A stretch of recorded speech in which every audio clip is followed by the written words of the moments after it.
Assalamualaikum warahmatullahi wabarakatuh. Halo teman-teman semuanya, kali ini saya akan membahas bahan tips membentuk badan buat anak kos yang tidak mempunyai alat latihan dan tidak mempunyai perlengkapan seperti di gym dan dumbbell, barbell dan alat lainnya yang perlu. Jadi ini dia beberapa tips yang saya akan berikan dari pengalaman saya sendiri sebagai anak kos. Oke, langsung saja di metode latihannya seperti apa dan seperti bagaimana konsep latihannya. Jadi kita harus membagi jenis otot untuk dalam satu minggu. Jadi untuk hari Senin kita menargetkan otot dada dengan variasi gerakan variasi push up, dan hari Selasa kita melatih otot back dengan pull up di pintu ataupun di tiang-tiang yang terdekat. Dan untuk yang hari Rabu kita menargetkan otot shoulders, kita mengangkat beras kayak gini. Jadi beras itu bisa diberatkan seperti dumbbell. Dan untuk hari Kamis off, hari Jumat kita melatih otot kaki dengan squat dan berbagai variasi latihan otot kaki lainnya. Jadi kita menggunakan beban beras itu untuk latihan kaki squat dan panjanglah beras itu. Jadi untuk hari Sabtu seperti hari Senin kita menargetkan otot dada. Jadi untuk hari Senin latihan otot dada, Selasa back ataupun otot punggung, dan Rabu shoulder, dan Kamis off, Jumat kaki, Sabtu kembali ke chest seperti hari Senin.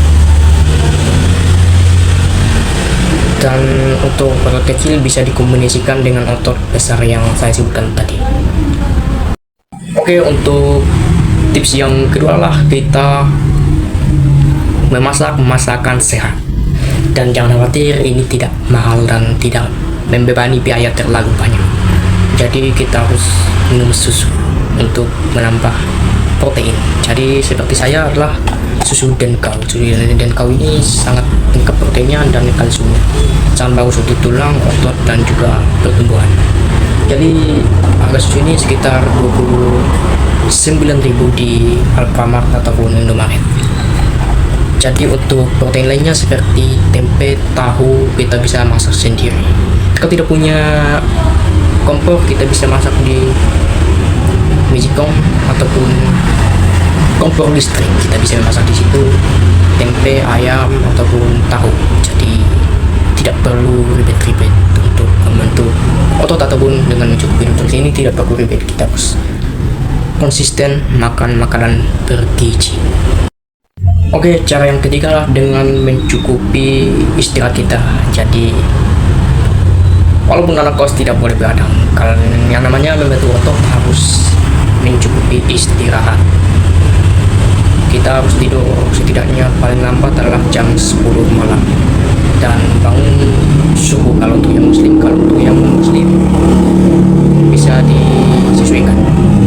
Kita harus tidur maksimalnya 8 jam yang bagus untuk membentuk otot. Kita harus tidur yang cukup dan tidak boleh bangun-bangun tengah malam dan kadang main game. Dan kita harus istirahat dengan cepat supaya otot terkapir dengan baik dan tidak terlalu berisiko untuk otot menyusut, karena garang itu bisa buat otot menyusut. Oke, langkah yang keempat adalah dengan latihan kardio. Latihan kardio ini kita harus mempunyai sepatu lari. Jadi latihan kardio ini kita bisa jogging pagi di jalan-jalan sekitar 20 menitan, minimal 20 menit. Kita harus lari-lari untuk mengingatkan otot jantung dan membakar lemak kita agar otot itu terlihat estetik dan keren. Jadi dalam lari ini kita juga harus konsisten setidaknya 1-2 kali dalam seminggu agar otot jantung kita sehat dan bisa memompa darah lebih bagus ke dalam jaringan tubuh kita. Jadi untuk pengganti lari bisa dengan bersepeda. Kalau bersepeda bisa dengan skipping juga sangat berpengaruh untuk pertumbuhan tinggi badan.